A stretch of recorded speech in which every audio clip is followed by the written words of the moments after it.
ఓం శ్రీ గురుభ్యో నమ. ఓం శ్రీ మాత్రే నమ. శుక్రగ్రహము ఏప్రిల్ 19వ తారీఖు మధ్యాహ్నం 3 గంటల 30 నిమిషాల నుండి మే 14వ తారీఖు 10 గంటల 30 నిమిషాల వరకు కూడా శుక్రుడు వృషభ రాశిలో సంచారం చేస్తున్నాడు. ఏప్రిల్ 19 నుంచి శుక్రుడు తన సొంత రాశి అయిన వృషభ రాశిలో సంచారం చేయటం అనేది జరుగుతుంది. వృషభ రాశికి సంవత్సరం తర్వాత మళ్ళీ వృషభ రాశిలో సంచారం చేయటం వల్ల ద్వాదశ రాశుల వాళ్ళకి ఏ విధంగా ఫలితాలు ఉండబోతున్నాయి. శుక్రుడు సహజంగా సుఖాన్ని, భోగాన్ని, సౌఖ్యాన్ని, కళత్రకారకుడు అంటారు. అంటే సప్తమ భావకారకుడు శుక్రగ్రహం. అంటే కళత్రాన్ని ఇచ్చేవాడు, వివాహాన్ని ఇచ్చేవాడు శుక్రుడు. ఈ శుక్రుడు సుఖాన్ని, సంపదను, లగ్జరీని, అలానే కళత్రాన్ని అంటే వివాహ సంబంధించిన విషయాలు కానీ, ప్రేమ కానీ, లవ్ అట్రాక్షన్ కానీ ఇలాంటివన్నీ కూడా ఇచ్చే గ్రహం ఏమిటి ప్లానెట్ అంటే శుక్రగ్రహం. శుక్రగ్రహం ఒక 20% ధనాన్ని కూడా ఇచ్చే అవకాశం అనేది ఒకటి ఉంటుంది. కేవలం గురువే కాదు, శుక్రుడు కూడా కొంత లగ్జరీ లైఫ్నే కాకుండా కొంత ఐశ్వర్యాన్ని కూడా సమకూర్చే ప్లానెట్ ఏంటంటే శుక్రగ్రహం. శుక్రగ్రహం ద్వాదశ రాశుల వాళ్ళకి ఈ విధంగా ఉండబోతుంది. వృషభ రాశిలో సంచారం చేయటం వల్ల మేషాది ద్వాదశ రాశుల వాళ్ళకి ఎలాంటి ఫలితాలు జరుగుతాయి, ఆ నెల రోజుల పాటు ఏ విధంగా ఉండబోతుందో మనం తప్పకుండా తెలుసుకుందాం. శుక్రగ్రహము తన రాశి నుంచి 1, 2, 4, 5, 8, 9, 11 స్థానాల్లో ఉంటే సుఫలితాన్ని ఇస్తుందని గోచారం తెలుపబడింది. అయితే ఈ రాశులందరికీ కూడా ఈ నెల రోజుల పాటు శుక్రగ్రహం యొక్క ఫలితాలు ఏమిటో ఒకసారి తెలుసుకుందాం. మీనరాశి వారికి శుక్రుడు యొక్క బలం ఏ విధంగా ఉండబోతుంది. మీనరాశి వారికి వచ్చేటప్పటికి ప్రధానంగా అష్టమ రాశ్యాధిపతి, తృతీయాధిపతి అయిన శుక్రుడు తృతీయ స్థానంలో ఉండటం వల్ల ఎలాంటి ఫలితాలు జరగబోతున్నాయి. తృతీయ స్థానంలో ఉండటం వల్ల వృత్తి ఉద్యోగాల్లో కొన్ని ఆటంకాలు రాకుండా చూసుకోండి.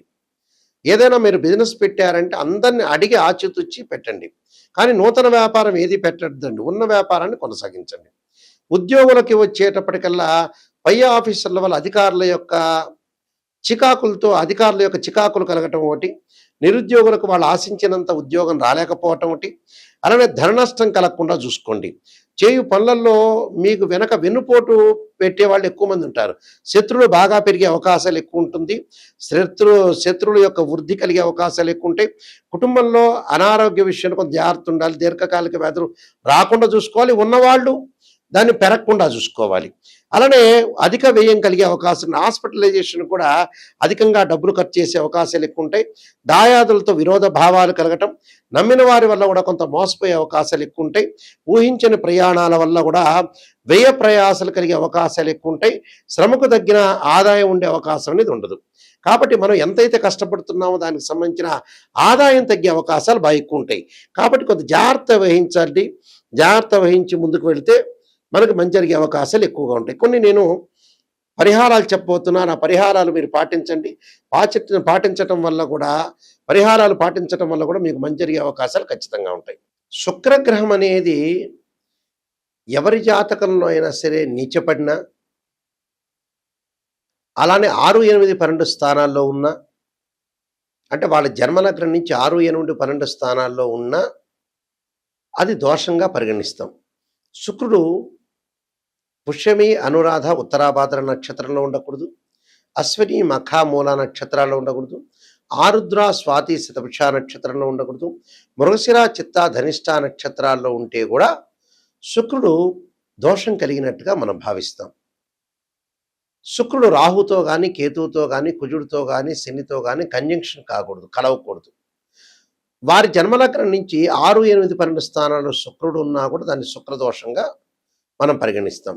అంటే ఈ స్థానాల్లో శుక్రుడు ఉంటే వివాహపరమైన సంబంధాల విషయంలో కానీ, వాహనాలకు సంబంధించిన విషయాల్లో కానీ, లైఫ్లో సుఖం లేకపోవటం కానీ, విడాకులు జరగటం, ప్రేమ వివాహాలు జరగలేకపోవటం, లవ్ అట్రాక్షన్గా లేకపోవటం, వైఫ్ అండ్ హస్బెండ్ మధ్యలో డిఫరెన్స్ ఆఫ్ ఒపీనియన్స్ ఉండటం, అలానే విడాకులు అయ్యే అవకాశాలు ఎక్కువ ఉండటం, డిస్ప్యూట్స్ కరెక్ట్గా బాండింగ్ లేకపోవడం జరుగుతుంటుంది. కొంత డబ్బుకు కూడా కొంత అవరోధం అని కలిగే అవకాశాలు ఖచ్చితంగా ఉంటాయి. ప్రతి వాళ్ళకి కూడా శుక్రమహారదశ కలిసి వస్తుంది అని అనుకుంటారు. ప్రతి జన్మలగ్నానికి కూడా శుక్రమహారదశ అనేది కలిసి రాదు. కొన్ని జన్మలగ్నాలకు మాత్రమే వాళ్ళకి ఆ రాశిచక్రంలో కానీ, భావచక్రంలో కానీ శుక్రుడు ఎక్కడ ఉన్నాడు, నవాంశ చక్రంలో కూడా శుక్రుడు ఎక్కడున్నాడని తెలుసుకుని ఆ శుక్రమహార దశ అనేది మనకు కలిసి వస్తుందా లేదా అని తెలుసుకోవాలి. ప్రతి లగ్నానికి కూడా శుక్రమహార దశ అనేది శుక్రమహార దశ అనేది ప్రతి మహారదశకు కూడా మంచి జరుగుతుందా చెడ్డ జరుగుతుందా అనేది మనం జన్మజాతకాన్ని చూసి మనం ఆలోచన చేసి చెప్పాలి. ప్రతి వాళ్ళకి మటుకు మంచి జరగదు. చాలామంది కూడా అనుకుంటారు మాకు శుక్రమహార దశ వచ్చింది బ్రహ్మాండంగా శుక్రుడు రాజయోగాన్ని ఇస్తాడు, మాకు విపరీతమైన డబ్బు కలిసి వస్తుంది అని అనుకునే భావించే వాళ్ళు చాలామంది ఉన్నారు. నిజంగా అయితే అన్ని లగ్నాలకి శుక్రమహార దశ అనేది వర్తించదు.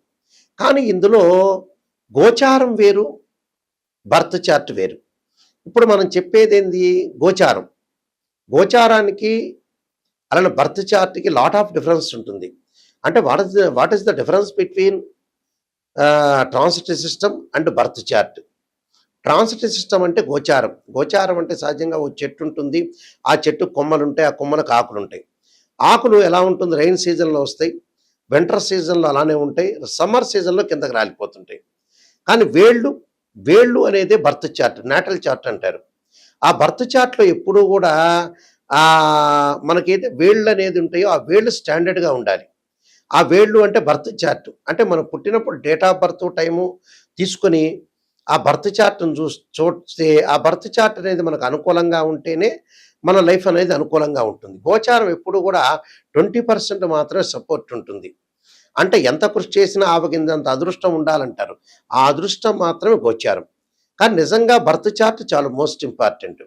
ఎప్పుడైనా తెలుసుకోండి, ఒక బర్త్ చార్ట్లో నిజాన్ని తెలుసుకోవటానికి మీరు ప్రయత్నం చేయండి దయచేసి. నెగిటివ్ చెబుతున్నారు గురువు గారు అనుకోవద్దండి. నెగిటివ్లోంచే మనం పాజిటివ్ వచ్చే అవకాశం ఉంటుంది. ఒక డాక్టర్ దగ్గరికి వెళ్ళాం, ఆ డాక్టర్ గారు షుగర్ వచ్చింది మీకు చెప్పాలా అక్కర్లేదా? చెబితే ఖచ్చితంగా మనం రెమెడీ పాటిస్తాం, ఒక ట్యాబ్లెట్ వాడతాం, మనకు తగ్గిపోతుంది. వాళ్ళు ఆ డాక్టర్ గారు చెప్పలేదు, మీరేదో అనుకుంటారని చెప్పలేకపోతే మనకే నష్టం జరుగుతుంది. కాబట్టి ఎప్పుడైనా సరే జాతకాన్ని చెప్పించుకునేటప్పుడు ఖచ్చితంగా నెగిటివ్ తెలుసుకోండి. నెగిటివ్ను పాజిటివ్ చేసుకోవటం ఎలాగా? దానికి ఒక రెమెడీ ఉంటుంది.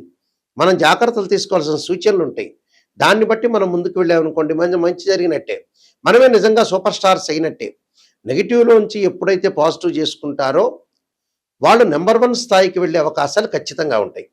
అందులో నో డౌట్ ఇట్. కాబట్టి శుక్రగ్రహం అనేది జాతకంలో ఏ విధంగా ఉండబోతుంది? గోచార పరంగా కూడా శుక్రగ్రహం వల్ల మనకి చెడు జరుగుతుందా, మంచి జరుగుతుందా అని తెలుసుకోవాలి. ఎందుకంటే ఈ శుక్రగ్రహానికి కొన్ని పరిహారాలు కూడా ఉన్నాయి. శుక్రగ్రహానికి మనకు శుక్రమహార దశ జరిగేటప్పుడు ఏ విధంగా ఉంటుంది, ఆ లగ్నానికి మనం కలిసి వస్తుందా లేదా, ఇలాంటివన్నీ శుక్రుడు నీచపడ్డాడా లేదా శత్రుక్షేత్రంలో ఉన్నాడా అనేది మనం శుక్రుడితో ఏ పాపగ్రహాలు కంజంక్షన్ అయినాయి ఇలాంటివన్నీ కూడా తెలుసుకోవాలి. వాస్తవం ఏంటంటే శుక్రగ్రహానికి పరిహారం ఏంటంటే మనకి ఒక్కొక్క గ్రహానికి అధిదేవత, ప్రత్యదేవత, అధిష్టాన దేవతలు, అంతరిక్ష దేవతలు కూడా ఉంటారు. నిజంగా శుక్రగ్రహానికి ఏమిటంటే కమలాదేవి అంతరిక్ష దేవత. అంటే కమలాదేవి యొక్క స్తోత్ర పాలనం చేస్తే శుక్రదోషం అనేది తొలగిపోతున్న శాస్త్రం. శుక్రుడికి ఇంద్రాణి అధిదేవత, అలానే ఇంద్రుడు ప్రత్యదేవతలు అవుతారు. అధిష్టాన దేవత అమ్మవారు అంటే శ్రీ మహాలక్ష్మి రాజరాజేశ్వరి. అయితే శుక్రగ్రహము సహజంగా ఈ శుక్రగ్రహ దోషానికి ఇలాంటి పరిహారాలు చేసుకోవాలి. వీలైతే భృగుపాస్పదాస్త్ర రుద్రాభిషేకం అని, అలానే భృగుపాస్పదాస్త్ర హోమం అని, వివాహం కాని స్త్రీ పురుషులు ఎవరైతే ఉంటారో వాళ్ళు ఖచ్చితంగా భృగుపాస్పదాస్త్ర రుద్రాభిషేకాన్ని హోమాన్ని చేసుకోవాలి. అలానే వివాహం కాని స్త్రీ పురుషులు ఎవరైతే ఉంటారో అమ్మాయిలు వరపాస్పదాస్త్ర రుద్రాభిషేకం, అఘోర గౌరీ పాస్పదాస్త్ర రుద్రాభిషేకం, అబ్బాయిలు కన్యాపాస్పదాస్త్ర రుద్రాభిషేకం చేసుకోవాలి. సహజంగా శుక్రుడు నీచబడిన వాడు కానీ, శుక్రకుజులు కలిసిన వాళ్ళు కానీ, శుక్రరాహులు కానీ, శుక్రశనులు కానీ, శుక్రకేతువులు కానీ కలవకూడదు. సహజంగా ఏంటంటే ఈ శుక్రుడు వల్ల కొన్ని వ్యాపార పరంగా కొన్ని ఇబ్బందులు కలుగుతూ ఉంటుంటాయి. అలాంటి ఇబ్బందులు కలిగే వాళ్ళు కొంత జాగ్రత్తగా ఉండాలి. అంటే ఏ రంగాల్లో కొంతమందికి ఇబ్బంది కలిగే అవకాశాలు ఎక్కువగా ఉంటాయి. అంటే కాస్మెటిక్స్ కానీ, గోల్డ్ షాప్ వాళ్ళు కానీ, అలానే బట్టల షాప్ వాళ్ళకు కానీ, అలానే హోటల్స్ కానీ, రెస్టారెంట్స్ కానీ, ఇలాంటి వాళ్ళు కొంత జాగ్రత్తగా ఉండాలి. అంటే శుక్రగ్రహం వివాహానికి సంబంధించి దానివల్ల డిసీజెస్ కూడా వచ్చే అవకాశం ఉంటుంది. శుక్రుడు బాగాలేకపోతే హెర్నియా అని, హైడ్రోసిల్ అని, అలానే ఏదైతే హార్మోన్స్ సంబంధించిన బ్యాలెన్స్ కానీ, నరాల బలహీనతను కానీ, అలానే ఫెలోషియన్ ట్యూబుల్లో అండాశయంలో కొన్ని మార్పులు కానీ, స్త్రీలకి కొంత సంతాన సమస్యలు కానీ, ఋతు సంబంధమైన దోషాలు కానీ బాధపడే వాళ్ళందరూ కూడా కమలాదేవిని ఆరాధన చేయమంటారు. వైవాహిక జీవితంలో ఉండే సమస్యలు కానీ, దారిద్ర్యం తొలగిపోవటానికి కానీ, భార్యాభర్తల యొక్క బంధం కానీ, భిన్నమైన అభిప్రాయాలు లేకుండా ఉండటానికి అమ్మవారి యొక్క ఆరాధన చేయండి అంటారు. అలానే ఇక్కడ శుక్రగ్రహం వల్ల కొన్ని ఫోటోగ్రఫీ కానీ, యూట్యూబ్ కానీ, సినిమా యాక్టర్స్ కానీ, ఎంబ్రాయిడరీ కానీ, స్త్రీలకు సంబంధించిన వస్తువులు కానీ, ఫ్యాన్సీ షాపులు కానీ, ఫర్నిచర్ షాప్ వాళ్ళు కానీ, అలంకరణ వస్తువులు కానీ, సుగంధ ద్రవ్యాలు కానీ, సంగీత కళాకారులు కానీ, కవులు కానీ, నృత్యము కానీ, దుస్తులు కానీ, అలానే పూలు ఫ్లవర్స్ అమ్మేవాళ్ళు కానీ, కుట్టు మిషన్లు వాళ్ళు కానీ, నగల వ్యాపారులు కానీ, అలానే న్యాయవాదులు కానీ, అలానే వీళ్ళందరూ కూడా ప్రింటింగ్ ప్రెస్లు కానీ, అలానే పబ్లికేషన్స్ కానీ, కళాకారులు కానీ, సినిమా యాక్టర్స్ కానీ, వీళ్ళందరికీ కూడా ఏంటంటే మొదలగైన వృత్తుల వాళ్ళందరికీ కూడా శుక్రుడి యొక్క బలం ఉండాలని శాస్త్రం చెప్పబడుతుంది. శుక్రుడు ఎలా ఉండబోతున్నాడో మనం తెలుసుకోవాలి. ఆ గోచారీత్యా అనుకూలంగా ఉండాలి, బర్త్ చార్ట్ ప్రకారంగా కూడా అనుకూలంగా ఉండాలి. నేను కాలసర్పయోగము, కాలసర్పయోగ చంద్రిక, రాహుకేతులు, ఛాయాగ్రహాలు, అలానే పుత్రగణపతి వ్రతము, సర్వదేవతా గోత్రపురులు పార్ట్ 1 పార్ట్ 2, వివాహ మార్తాండము, అలానే వివాహ మార్తాండంతో పాటు జాతక చంద్రిక, ప్రొడక్షన్ ఆఫ్ ఆస్ట్రాలజీ, పుత్రగణపతి వ్రతము, నవగ్రహ దోషాలకి దశమిహా విద్యల యొక్క స్తోత్రాలు, అంటే నవగ్రహాల యొక్క దోషాలు పోవటానికి దశమహావిద్య స్తోత్రాలు పాలనం చేయమంటారు. ఇప్పుడు నేను చెప్పిన శుక్రుడికి అధిదేవత, ప్రత్యదేవత, అధిష్టాన దేవతలతో పాటు అంతరిక్ష దేవత అయిన కమలాదేవి యొక్క స్తోత్ర పాలనం చేయాలి. ఎప్పుడు కూడా జాతకాన్ని మనం పరిశీలన చేసినప్పుడు కేవలం ఒక రాశిచక్రమే కాదు, ఒక అమ్మాయికి వివాహం కాలేదంటే రాశిచక్రము, భావచక్రము, నవాంశాన్ని పరిశీలన చేయాలి. ఒకడికి సంతానం కలగట్లేదు అంటే రాశిచక్రము, భావచక్రము, సప్తమాంశ చక్రం. వృత్తిపరంగా అనుకూలంగా లేదు, ప్రొఫెషనల్ పరంగా అనుకూలంగా లేదంటే రాశిచక్రము, భావచక్రము, అలానే దశమాంశ చక్రము అంటే D10 చార్ట్ని మనం చూడాలి. మ్యాథమెటికల్ క్యాల్కులేషన్ వేసి ఒక్కొక్క గ్రహము ఎన్ని డిగ్రీల్లో ఉంది, ఎన్ని డిగ్రీల్లో లేరు. సహజంగా ఏమిటి, శుక్రుడికి ఉచ్చస్థానం మీనరాశి, స్వక్షేత్రాలు వృషభ రాశి, తులరాశి, అలానే నీచక్షేత్రం ఏంది కన్యారాశి. దానికి కూడా కొన్ని డిగ్రీలు, ఎన్ని డిగ్రీల వరకు వచ్చి ఉంటుంది, ఎన్ని డిగ్రీల దగ్గర నీచం ఉంటుందని కూడా తెలుసుకోవాలి. అందువల్ల శుక్రగ్రహాన్ని బాగా అనాలిసిస్ చేసి శుక్రుడి వల్ల ఎలాంటి దోషం కలగబోతుంది జాతకంలో ఆ నిజాన్ని తెలుసుకున్నాం అనుకోండి, ఖచ్చితంగా మనం బాగుపడినట్టే. అసత్యపు ధోరణిలో ఎప్పుడు కూడా ఉండకూడదు.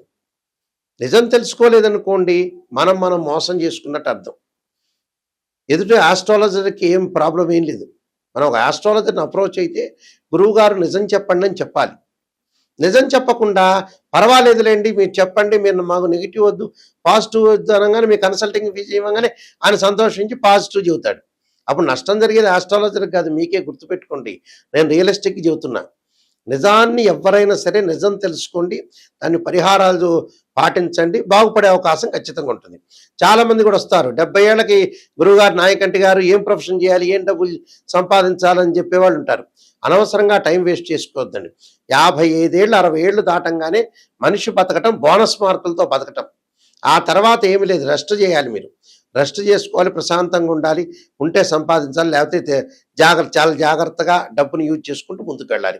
ప్రశాంతమైన జీవితం అనేది చాలా ఇంపార్టెంట్ ఇక్కడ. అలానే మా వెబ్సైట్ www.nayakanti.com కానీ www.nayakanti.in చూడండి. నేను చెప్పిన పుస్తకాలన్నీ కూడా రాజమండ్రి మోహన్ పబ్లికేషన్ వాళ్ళ దగ్గర దొరుకుతాయి, అయితే మా దగ్గర కూడా దొరుకుతాయి. తప్పకుండా ఈ పుస్తకాలన్నీ కూడా మీరు చూడండి. ఒకసారి మా వెబ్సైట్ని కూడా మీరు చూడండి. ఆ స్క్రీన్ మీద స్క్రోల్ అవుతున్న నెంబర్ ఉంటుంది, ఆ నెంబర్కి కాంటాక్ట్ చేయండి. నిజంగా జాతకం చెప్పించుకోవాల్సిన వ్యక్తులు కానీ, నిజంగా బాగుపడదామనే వ్యక్తులు మాత్రం మాకు ఫోన్ చేయండి. ఎందుకంటే మా ద్వారా మీరు సేవ్ కావాలి, బాగుపడాలి. కాలక్షేపానికి జీవితం గడపకూడదు. మనిషి జీవితం తొందరగా అయిపోతుంది. భూమి ఒక సెకండ్ వేగంతో ఫాస్ట్గా తిరుగుతుందట ఆస్ట్రోనమీ ప్రకారంగా కాబట్టి తప్పకుండా నిజాన్ని గుర్తించండి.